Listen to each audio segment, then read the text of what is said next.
എല്ലാവർക്കും news first മലയാളത്തിന്റെ പുതിയൊരു വീഡിയോയിലേക്ക് സ്വാഗതം. ക്രിക്കറ്റ് വാർത്തകൾ ആദ്യമേ അറിയാൻ ഈ ചാനൽ മറക്കാതെ സബ്സ്ക്രൈബ് ചെയ്യുക.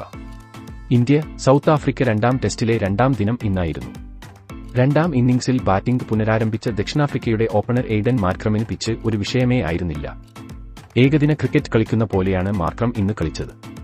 103 പന്തിൽ നിന്ന് 2 സിക്സിന്റെയും 17 ഫോറിന്റെയും അകമ്പടിയോടെ മാർക്രം നേടിയ 106 റൺസ് ബലത്തിൽ ദക്ഷിണാഫ്രിക്ക മാന്യമായ സ്കോർ നേടി.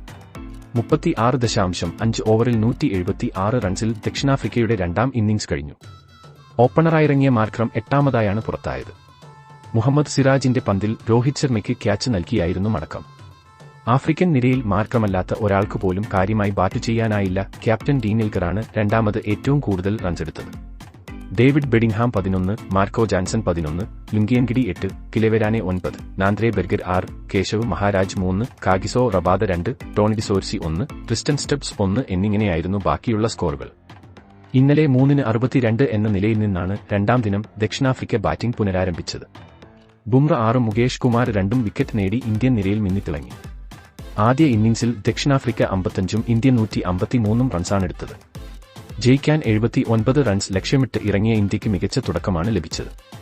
ഇന്ത്യൻ ഓപ്പണർ രോഹിത്തും ജയ്സ്വാളും ചേർന്ന് സൗത്ത് ആഫ്രിക്കൻ ബൌളർമാരെ പഞ്ഞിക്കിടുന്ന കാഴ്ചയാണ് നമുക്ക് കാണാൻ സാധിച്ചത്. ജയ്സ്വാൾ ആദ്യം തന്നെ സൗത്ത് ആഫ്രിക്കയെ ഞെട്ടിച്ചു. പിന്നീടും ഇരുവരും ചേർന്ന് അറ്റാക്ക് ചെയ്തു കളിച്ചതോടെ കളി ഇന്ത്യ ഈസിയായി ജയിച്ചു. അങ്ങനെ അവസാന ടെസ്റ്റ് മത്സരം വിജയിച്ച് ഇന്ത്യ സമനിലയാക്കി. 2024 ആദ്യ വിജയമാണ് ഇന്ത്യ ഇന്ന് സ്വന്തമാക്കിയത്. സൗത്ത് ആഫ്രിക്കൻ മണ്ണിൽ ഇന്ത്യ ഇന്ന് വിജയിച്ചപ്പോൾ നാണം കെട്ടത് സൗത്ത് ആഫ്രിക്കൻ ടീമാണ്. അപ്പോൾ ഇന്നത്തെ കളിയെപ്പറ്റിയുള്ള നിങ്ങളുടെ അഭിപ്രായം താഴെ കമന്റ് ചെയ്യുക. അതുപോലെ കൂടുതൽ ക്രിക്കറ്റ് വാർത്തകൾക്കായി ഈ ചാനൽ മറക്കാതെ സബ്സ്ക്രൈബ് ചെയ്യുക.